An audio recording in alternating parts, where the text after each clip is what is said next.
आज आपके बीच बड़ी तकलीफ की हालत में खड़ा हूं। तकलीफ में इसलिए खड़ा हूं कि जिस पार्टी में मैंने 10 साल काम किया, अल्लाह बेहतर जानता है, मैं अल्लाह को गवाह बनाकर कहता हूं, मैंने सियासत पैसा कमाने के लिए हरगिज नहीं की। मैंने ईमानदारी से पार्टी के मकसद को आगे बढ़ाने का काम किया। मुझे याद है जब शहर में फसाद हुआ, मैं रात भर जागता रहा। काबिल मुबारकबाद है ये नौजवान, काबिल मुबारकबाद है करीम कुरैशी की टीम, काबिल मुबारकबाद है हमारे बुजुर्ग। यही नौजवान थे जिन्होंने एक कप्तान की दुकान के सामने वो झंझार ने जो हाथ में पेट्रोल का कैन लेके आया था, घर को भागने पे मजबूर किया। नौजवानों, तुम्हारी हिम्मत को सलाम।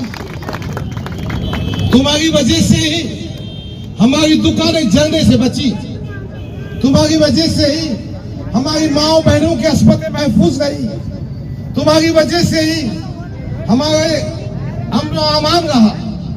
मैं उन नौजवानों से फिर दिल की गहराइयों से अपील करता हूं। जब मैं चंपा चौक से यहां आ रहा था,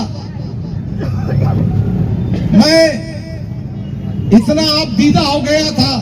आपका किन बातों में शुक्र अदा करूं कि जिस पार्टी को मैंने 10 साल दिए, ईमानदारी से काम किया और पूरा महाराष्ट्र में जहां जहां जरूरत पड़ी भाग भाग कर गया। देखो, सतारा डिस्ट्रिक्ट में भूसेसावी गांव में जब नूर हसनैन को शहीद कर दिया गया, मस्जिद को बर्बाद कर दिया गया, कुरान शरीफ की बेहुरमती की गई, मैं पहुंचा था। ये इम्तियाज जलील नहीं गया था, ये आदर्श के घंटियां बजा रहा था। अकोला में मस्जिद तुराबरी को शहीद किया गया और एक ज़ईफ खातून।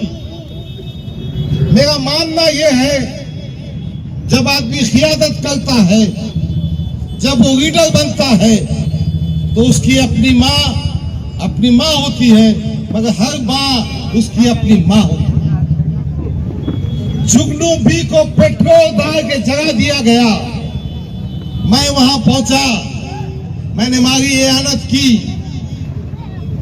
मुझे वो दिन भी याद है कि योगा में, धारवा में, यवतमाल डिस्ट्रिक्ट में एक नौजवान इरफान को पुलिस कस्टडी में मार दिया गया। हमने नुमाइंदगी की, पुलिस के कान पर जू नहीं रहेंगी। हम हाईकोर्ट का दरवाजा खटखटाए। एक police sub inspector Usman Ansari हो कि खुरैश नगर बंबई का अफान अंसारी हो, यह आपका भाई वहां पहुंचा। कोविड में मैंने काम किया। मैंने इस मसले के हल्के में सबसे रिश्तों को संवारा। हद तो यह है कि पार्लियामेंट के इंतखाबात के आखिरी दिन बहुत जिम्मेदारी से कह रहा हूं, मेरे नौजवानों, मेरे बुजुर्गों, मेरी माओ बहनों, जो मैं ये मंजर देख रहा हूं, क्या मुझे कुछ सुनना पड़ रहा है? तो इसका मकसद क्या है और मैं यहां पर क्यों बैठा हूं? क्योंकि डॉक्टर साहब के साथ ही तो इनकी इंसानियत है। मैं यकीनन कह सकता हूं ये एक सच्चे और नेक इंसान है। आज इनके अल्फाजों से आपको तकलीफ हो रही होगी, लेकिन इनके अल्फाजों की तकलीफ आपको समझना पड़ेगा। आज मजबूरी है, हालात है, और इन हालातों को लाने वाला जिम्मेदार कौन है, इसकी जिम्मेदारी को भी आपको समझना पड़ेगा। कि मैंने सोचा था कि डॉक्टर साहब को जमात 2024 के इंतखाबात में अगर टिकट देगी तो अल्हम्दुलिल्लाह इस बार डॉक्टर साहब के लिए मेहनत कर ये सीट चुन कर लाएंगे।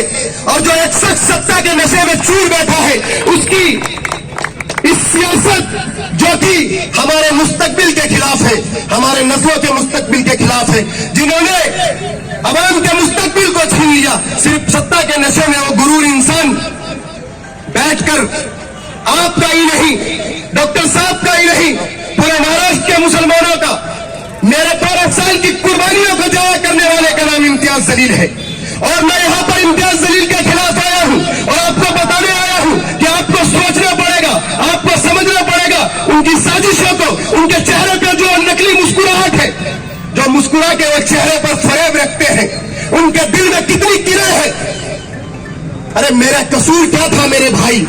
मेरा कसूर सिर्फ इतना था कि मैंने डॉक्टर साहब से मोहब्बत निभाई, मैं उनके प्रोग्राम में आया और इसका सिला उन्होंने जब दिया, जब उन्हें दिल्ली का सदर बना दिया गया और दिल्ली का इंचार्ज बना दिया गया। जब वो दिल्ली के इंचार्ज बने तो उन्होंने सिर्फ एक पैगाम दिया कि ये नौजवान लड़का, इसकी आवाज में ललकार है, ये कहीं भी जाता है तो आवाम इसके पीछे पीछे हो जाती है। ये डॉक्टर साहब को बहुत खास लगता है, इसको कहीं पर भेजने का नहीं। और पूरे हिंदुस्तान में 2019 के बाद मुझे कहीं पर नहीं बुलाया गया और मेरी आवाज को खामोश कर दिया गया। मैं मुसलसल 5 साल ये सोचता रहा कि मेरा कसूर क्या था। अरे मेरे भाई, मैंने उस इलाके से झंडे को उठाया था। मेरी उम्र, जिस समय नौजवान घूमते हैं फिरते हैं, मैं 22 साल की उम्र में एक झंडा लेकर निकला। मुझे लगा कि एक क़यादत जो मुसलमानों के हक और इंसाफ की बात करती है, एक क़यादत जो मुसलमानों के हुकूक की बात करती है। और मैं उस माहौल में रहता था कि जहां पर मेरे को न जाने क्या क्या सुनने को मिलता था। कोई कठुआ कहता तो कोई मुल्ला कहता, पता नहीं न जाने किस किस अल्फाजों से हमें नवाजा जाता था। तो मुझे यह लगा कि शायद एक जमात वो हमारे मुस्तकबिल को आगे बढ़ाएगी, हमारे हक और हुकूक को